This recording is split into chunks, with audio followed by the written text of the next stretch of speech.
Piolo Pascual, mas gugustuhin ang matuloy na lang ang kanilang kasal sa mas lalong madaling panahon with Casey Concepcion.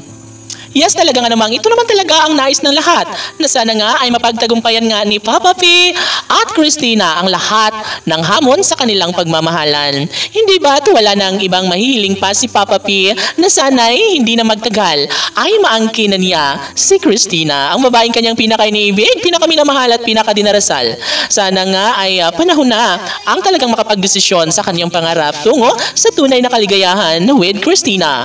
OMG, ito na yata ang the best sa lahat. At kung talagang nais ni Papa P na magtagumpay ay dapat na mag-focus na lamang umano siya dahil pa saan pat darating din ang tamang pagkakataon na maibigay ni Piolo at Casey ang tunay na kaligayahan na madarama para sa taong bayan. Never na mawawalan ng pag-asa ang isang Papa P, never na mawalan ng kinangangkalang relasyon lalo na tutuhanan at pinapatunayan ni Piolo na sadyang inaamin at mamahalin niya hanggang sa pagtanda si Christina. Of course, hindi tayo dapat mangamba dahil nga si Christina lamang ang laman ng puso't isipan ni Piolo Pascual, no? Siyempre, kahit maraming mga tao or mga bashers ang ayaw sa kanilang relasyon, hindi naman natin masabi na patunayan pala ni Papa P para magkaroon ng kasagutan ang lahat ng kanyang pinakapangarap, no? Siyempre, si Papa P at Christina lamang ang nararapat para sa isa't isa.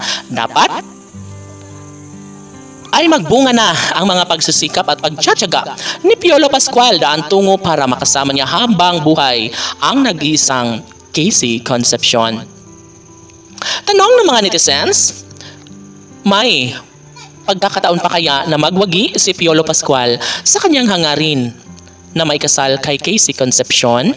Well, hindi natin alam dahil panahon lang din naman ang makapagsasabi at makapagdesisyon at never na i-underestimate lamang ang pagmamahalan ni Piolo at Casey dahil alam naman natin na sa totoong buhay ay nagmamahalan sila ng tunay. At isa pa, hindi madali para kay Piolo Pascual ang lahat ng ito, bagamat gagawin niya ang mga pagkakataon para maisa alang-alang at mabigyang katuparan din ng lahat. Matuldukan na ang mga negatibong issue na ibinabatulapan sa kanilang pagmamahalan ni Papa P at Christina.